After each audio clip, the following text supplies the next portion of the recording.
looks familiar. How am I back at the office? Jeremy's never been here.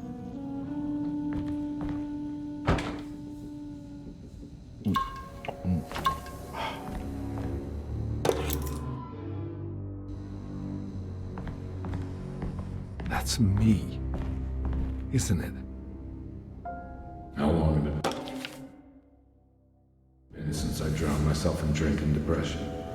It had all felt so peaceful, slipping away into oblivion.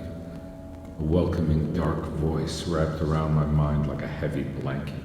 It turned off suddenly as I woke up from the sound of my office door closing shut.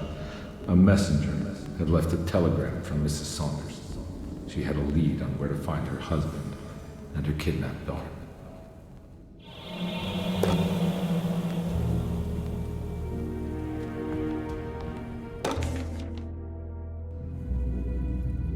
God, I used to drink so much back then. When was this exactly? What case was I working?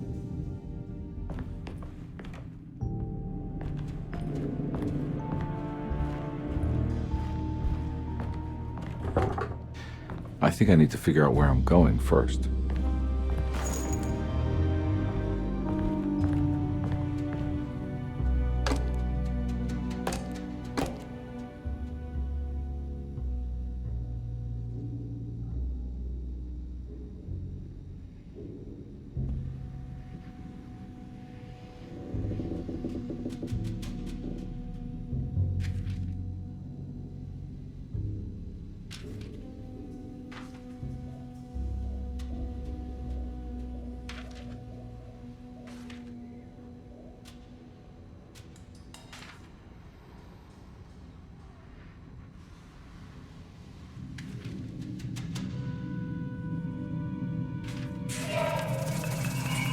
I remember this case.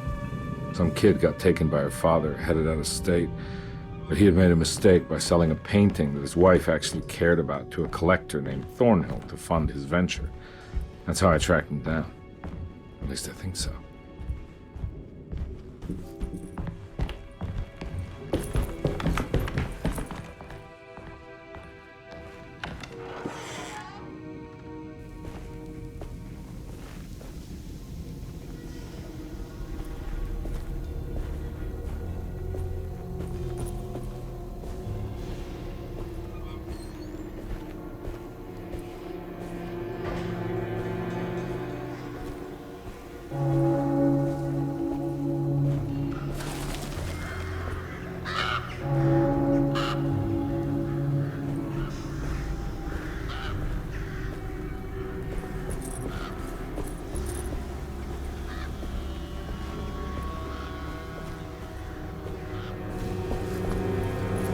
Thornhill wasn't a bad man, but he had principles keeping him from handing out information about his deals.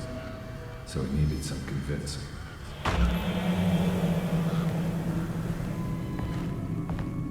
Well, every case can't be squeaky clean.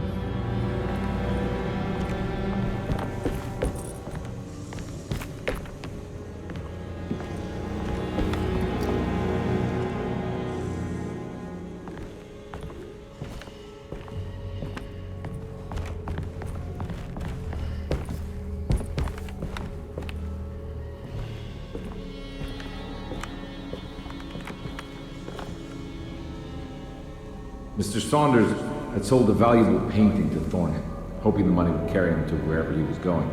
The painting, now leaning on an easel in Thornhill's bedroom, had a certain mesmerizing gloom that seemed to call out to me, telling me I was needed for something important.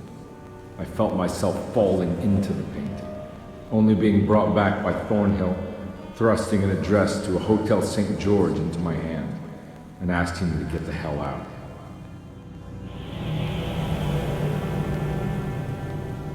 I don't remember this at all, but I can't say it didn't happen.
On my way to the hotel, the Morgan gang caught up with me. I owed them money, a lot of it. I can't remember what for, probably some dumb gambling debt growing in size for each payment missed.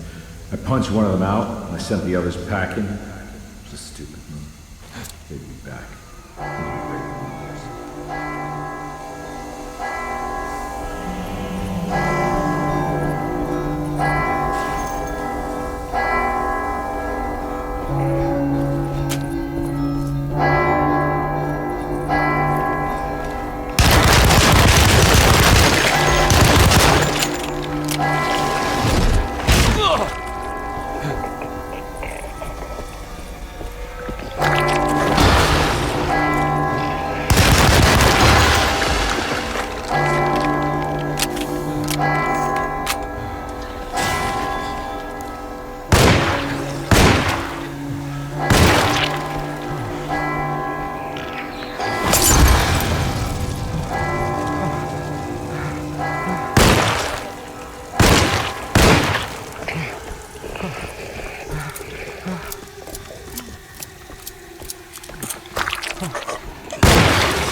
I found it. In the hotel ledger, I recognized the handwriting of the signature. Ted Stryker. It was him. I could feel it. It was the kidnapper I was hunting. I put on my knuckles and hurried up to his room.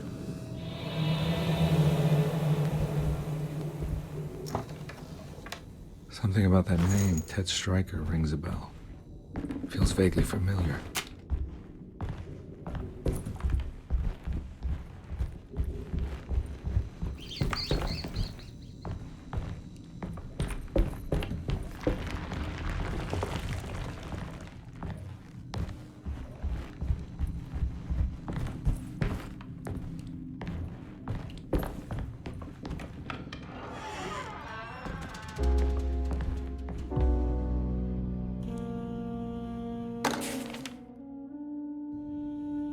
I recognize this room, but I didn't catch up with them here.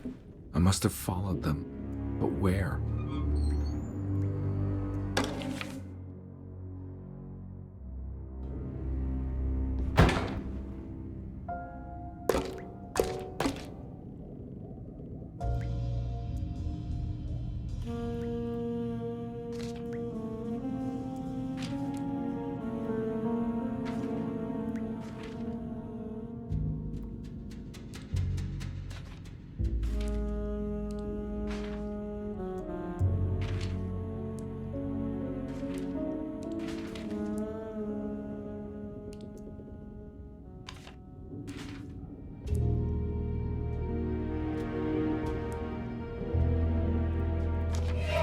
That's right, he was running away, ditching his old life and marriage in New Orleans to find something better in Tallahassee. And he took his daughter with him against the will of the mother. That's why she hired me. But I stopped him. I caught up with him at the Pearl River Bridge.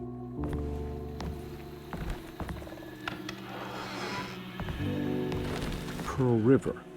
This is where I caught up with them. This is what the Dark Man wanted me to revisit. But I'm still not seeing it. What am I forgetting?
I can't believe I didn't recognize you. I looked a little different back then, I suppose.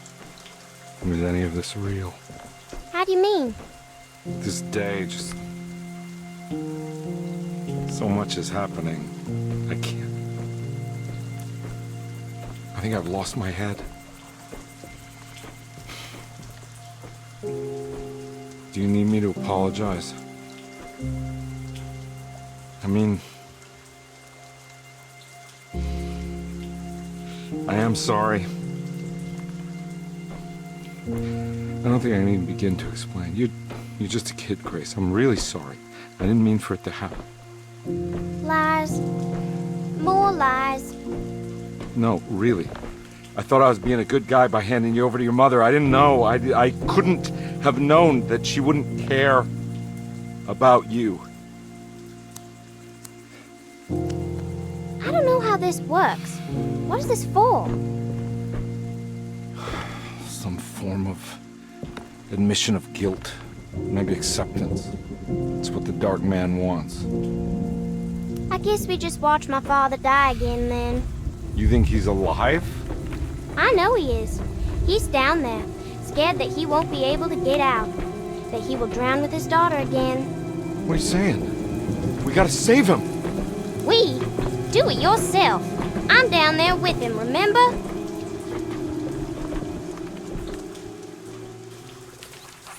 Can I really save them? This all happened so long ago. I have to find a way to get down there. I have to see it with my own eyes. There was a boat at the house where I entered. If I can raise the bridge, I should be able to get to the car.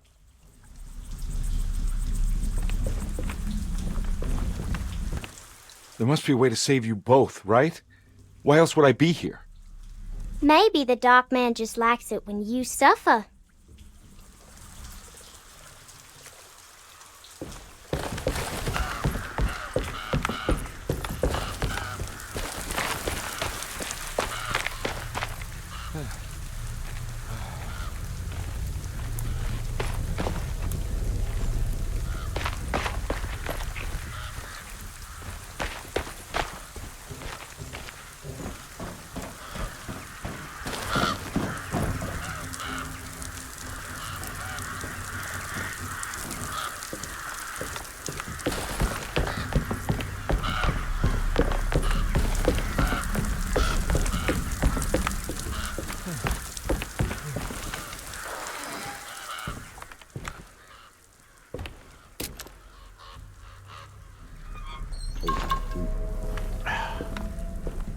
This must be where the bridge is operated. Nothing's happening. It's like something's holding it back.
pile of clothing.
Carnby, are you okay?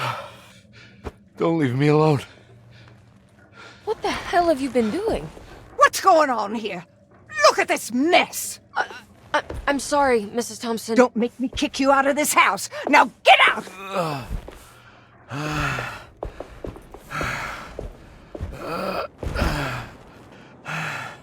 Hey, Detective. Mr. Carnby. I'm really worried about you. I'm okay. I just need to catch my breath for a moment. This place? There are some very disturbed figures around here. And I don't think it's just the patients. I've been reading some things about how Derceto has a deranging effect on people. I think it might explain things. What? Just take it easy, okay? I'm gonna go find a way into Dr. Gray's apartment. I want to know what he's hiding. Emily, don't worry. I think I'm close. I'm gonna set everything right. Just be careful.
Detective, am I glad to see you. Lock the door, will you? I don't think Dr. Gray would appreciate us snooping around. What's going on here? This feels so strange.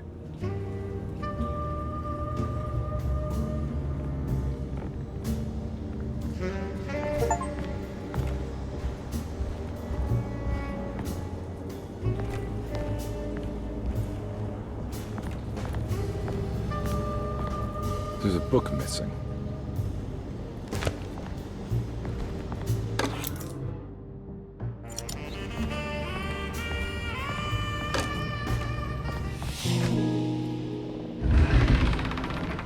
What did you do? I was just rearranging the books.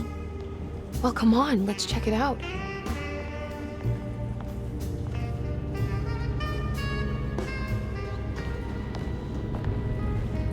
I think I'm beginning to understand. Dr. Gray is dealing with some kind of mass delusion.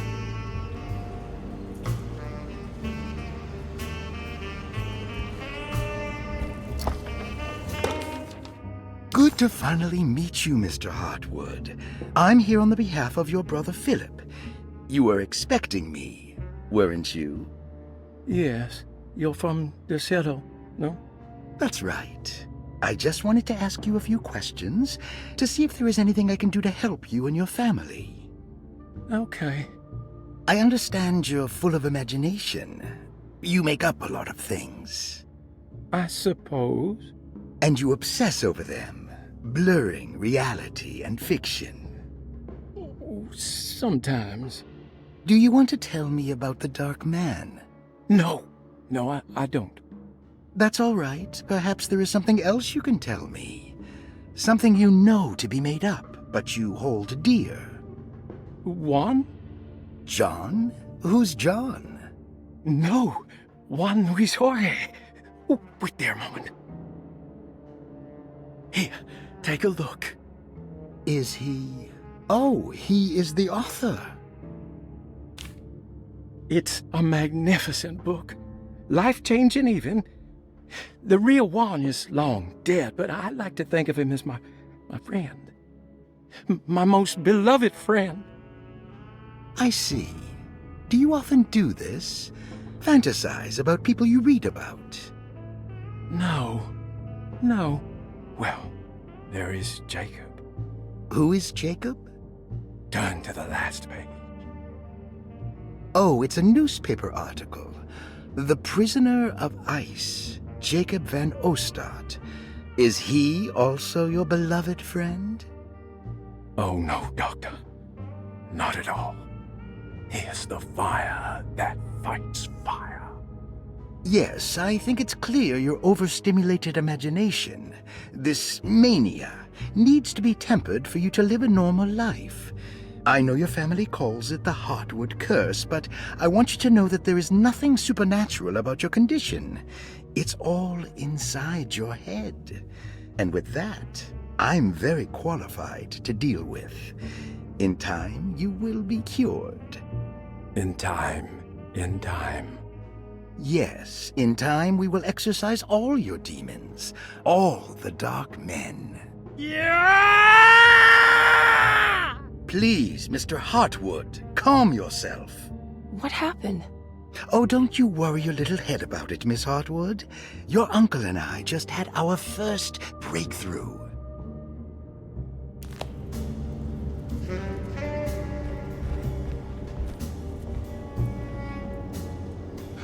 What were you saying about mass delusion? Derceto seems to have a deranging effect on people living close by.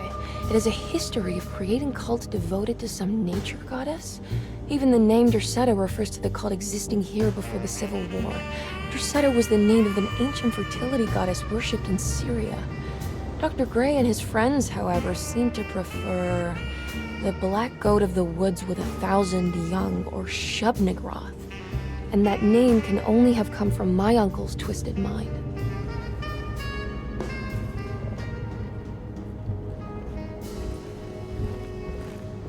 That mark on the floor looks like talisman positions, but from which direction should I look at it? The Snake Dagger, a monograph by Yael Klein. In Ludwig Prin's book on pagan rituals called The Mystery of the Grave, as translated by Nicholas Vachy, there are several references to a sacrificial dagger called the snake dagger. It has long been thought of as a poor translation of the original text, that it would be more appropriate with worm dagger from the Latin vermis cultrum. This seems natural following the recent consensus that the original title of Prynne's book, De Vermis Mysteris, should literally translate to the mystery of the worm.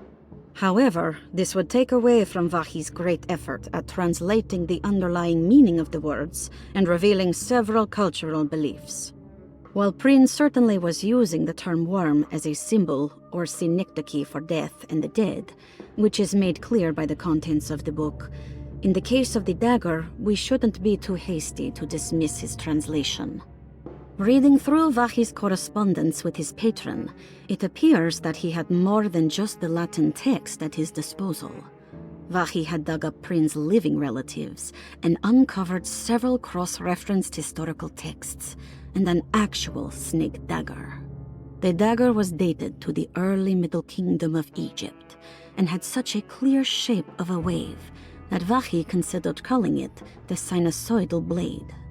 Knowing the full story, it seems prudent that he chose to translate it as snake and not worm. There are several reasons why this choice of word helps us understand the pagans that Prynne's book attempts to describe.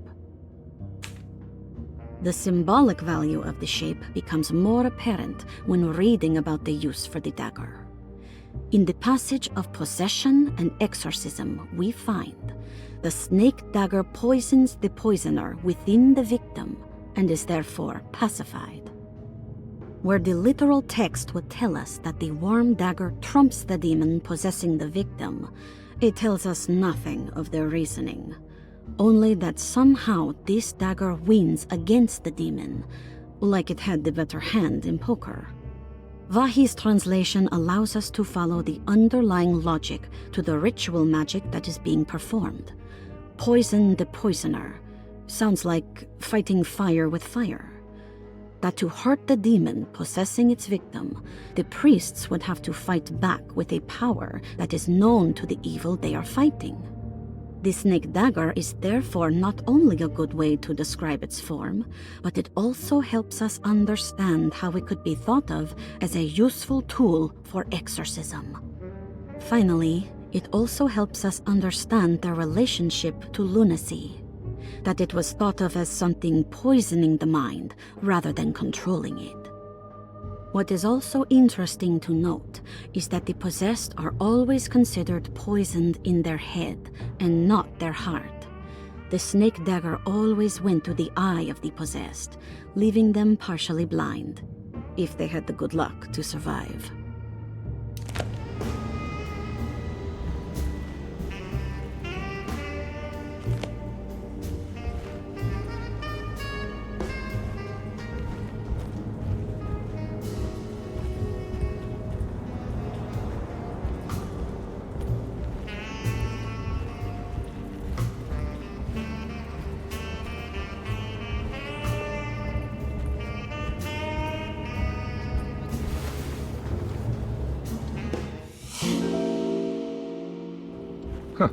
Has that been there this whole time?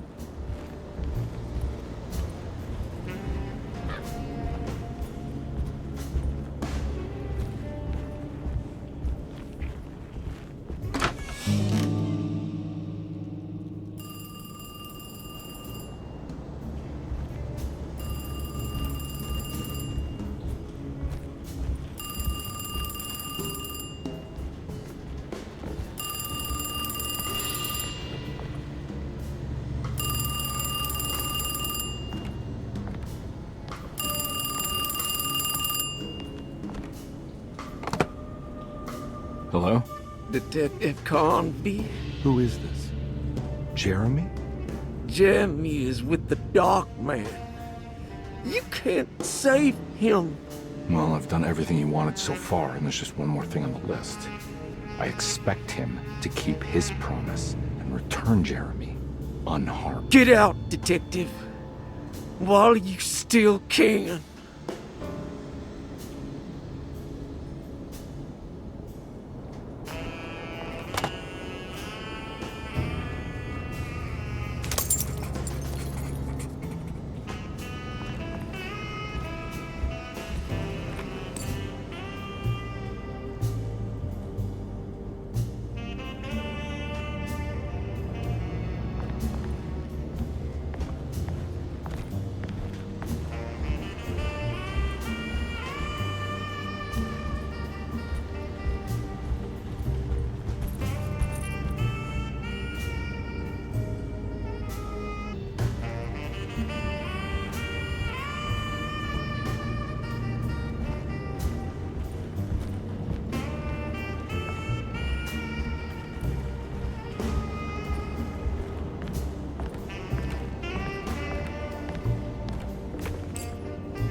Hey.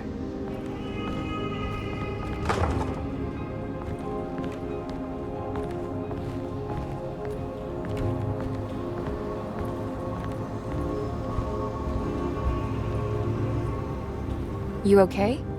You look a little frazzled. Just stupid telephone. I know. I tried calling the police earlier. The telephone is completely dead. It's not... Yeah, no, the telephone isn't working.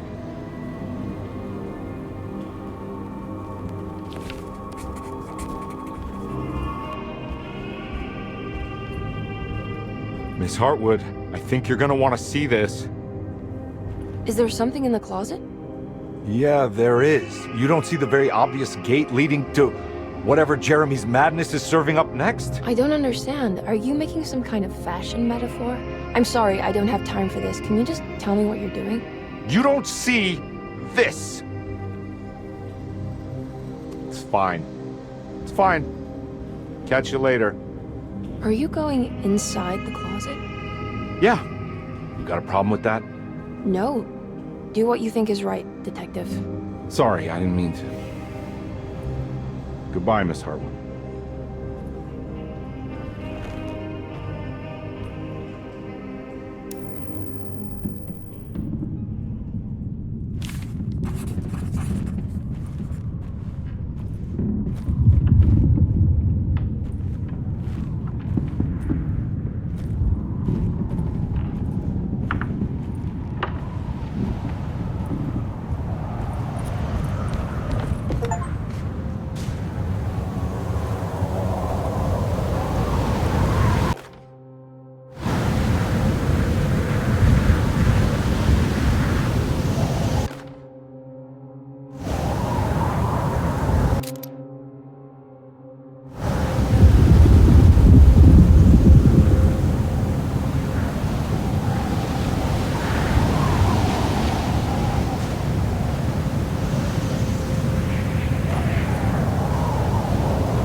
We found the ancient stellarium perched on a cliff facing the Arctic Ocean after a day of sailing due north of the Eskimo encampment. Jacob van Oostad was our most keen member of the expedition. He had been chasing down the source of a peculiar type of crystallized metal present in several sacred items among the natives on the northeast coast of Greenland. The site was a remarkable find for any explorer, and we were all enraptured in our search for enlightenment and meaning. The surviving architecture seemed almost unearthly in origin and astonishingly sophisticated. The metal Jacob was searching for was abundant, almost ubiquitous. We were so taken by our find that we were surprised by the sun falling below the horizon. As we quickly picked up our gear, ready to head back to our camp, Jacob van Oostad declared that he wanted to stay. He was adamant. We begged him to reconsider. The night would be getting colder by the hour, and we feared for all our safety. Jacob refused, threatening us with violence if we wouldn't leave him alone. As the snowfall turned heavier, we left him there on his own. The next day, the weather became worse, and we had to spend hours enforcing our shelter as our tents became increasingly useless. The group had written off Jacob, thinking he must be dead. I had an urge to make one final attempt to save him, so I headed out as darkness fell with a handful of flares and headed toward the coast and up the climb towards the stellarium. That's when I saw him, transfixed by a burning sky, that celestial lantern. Jacob keeled over and let out a painful shriek that struck me with such fear and pity. He was crying in agony, for the cold weather had ravaged his flesh. I called out to him, and he turned to face me. His vacant stare held me in place like a needle through a butterfly, and he said, "You must leave now, Herstan. Go, and never come back." And so I left.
Hey, you!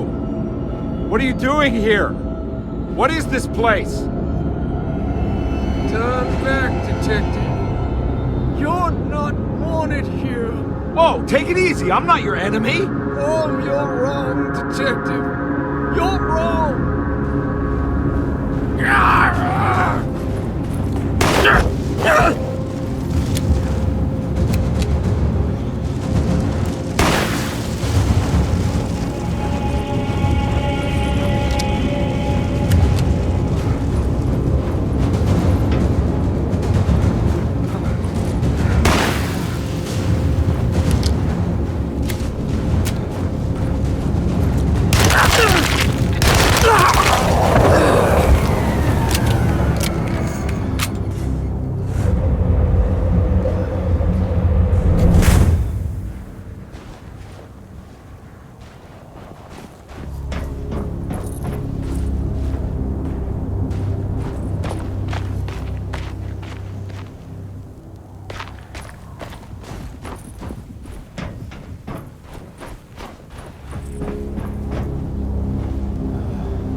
The Taurus. I figured you wouldn't want your stars aligned, Jeremy, or maybe that is what you need to temper that mania of yours.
everything?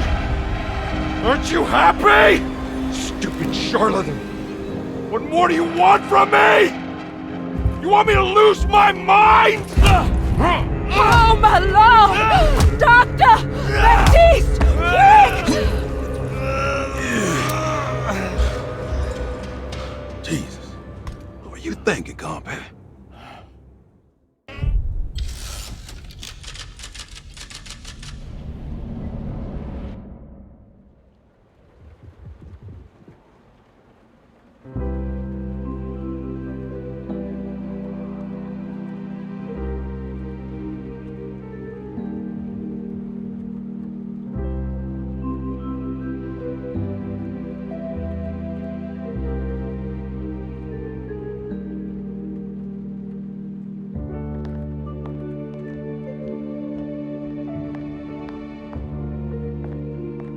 You awake? You are awake. Mr. Carnby's up. Hey, buddy! I thought you'd be knocked out for the rest of the night. Come on out and join us, will you? I'll save you some gumbo. Good to have you back. You gave us all a good scare. What happened? You had a psychological breakdown. Sorry for manhandling you, but you're being violent. You stabbed Jeremy and then punched Dr. Gray. Are they okay? Jeremy's a little strange, but everything's back to normal. Really? All thanks to you, Carnby. You want to try standing up?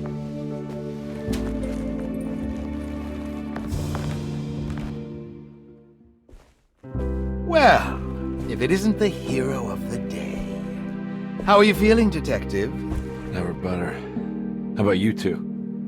Hey, Jeremy, I didn't do too much damage, did I?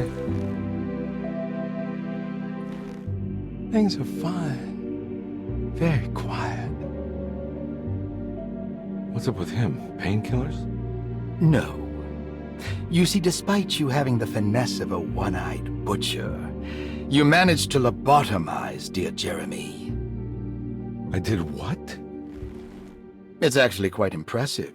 It's not like I hadn't considered it myself. I just wish Jeremy could have been helped without reducing his personality to that of an oyster. But he's gonna live. Of course. As long as someone keeps feeding him, he'll outlive the best of us.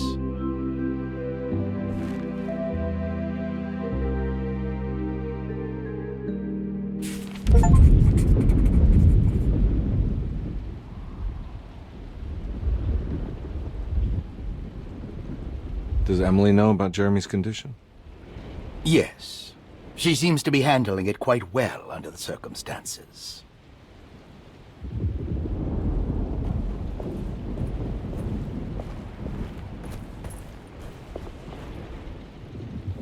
Hey, Ruth. Glad to see you made it back to Derceto. You too, Detective. Make sure to stay for the festivities. It's no Mardi Gras, but it ain't bad.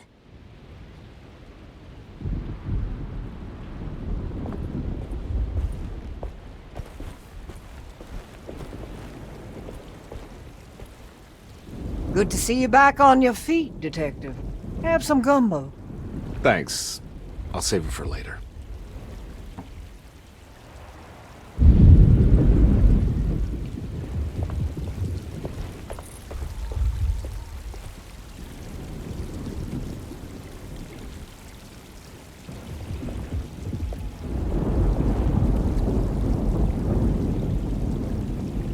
That is one impressive tree.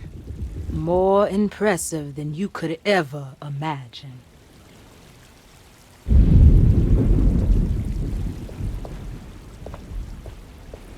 All right, tell me, what the hell's about to happen here?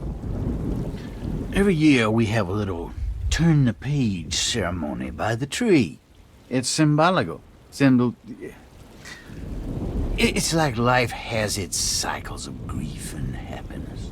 You know? Just like a tree facing the seasons. Things change, but remain the same.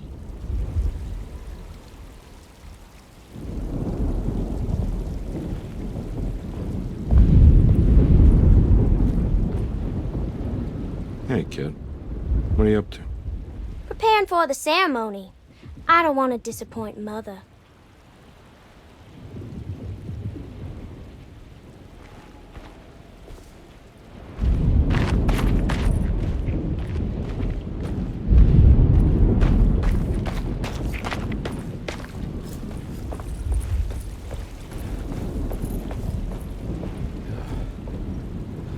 What are you looking for?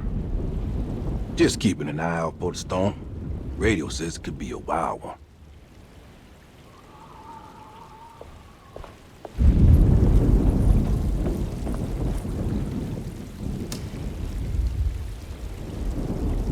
Everyone knows what to do?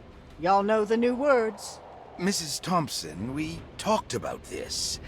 I'm not sure everyone is comfortable. Doctor, I insist. This is important. We've waited for so long, Doctor. Let's just go with the old song. Not every change is an improvement. Boss, good or bad, we need to move forward. All in, Doc. Let's bet it all. But we don't know what we're dealing with. It'll be okay, Doctor. Better even.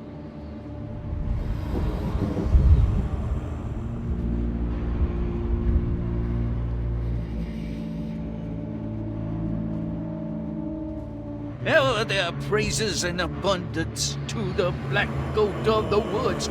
Hear us, brother. Take pity on us. Take pity on us. Ever Hear there us, praises and abundance to the black goat of the woods. on us. Hear us, Mother, and take pity on us. Take pity on us. Ever there's praises and abundance to the black goat of the woods. Hear us, Mother, and take pity on us.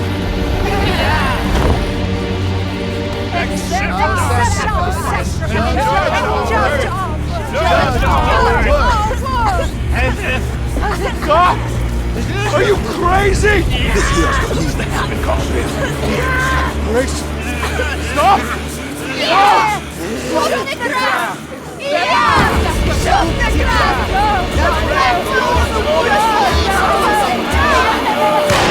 Stop in the ground! Yeah! Stop in the ground! Get my uncle out of here! Jeremy, come with me! Get over here! Jeremy, come with me! Jeremy, come here! No! There has to be another blood!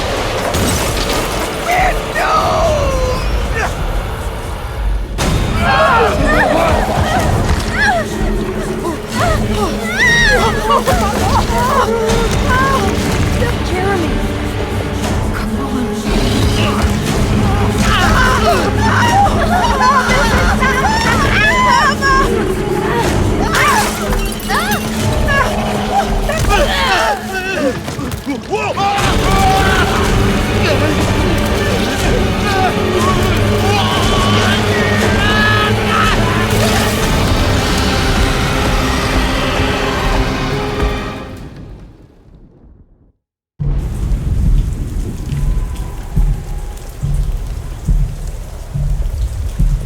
I can't let that monster leave Derceto. I have to stop it.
Detective! Oh, what the hell was that?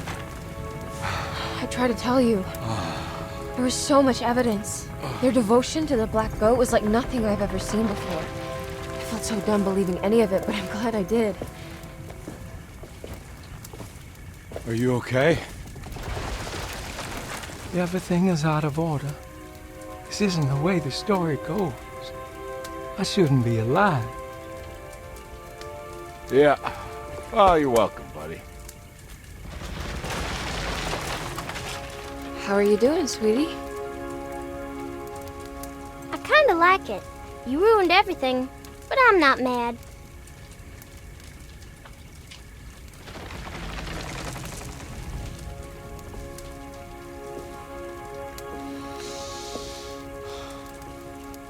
All right, you ready to head back to New Orleans? Come on, Jeremy. We're leaving. Can I come? I thought you said you didn't need saving. Don't leave her. She's important. Of course we're taking her with us.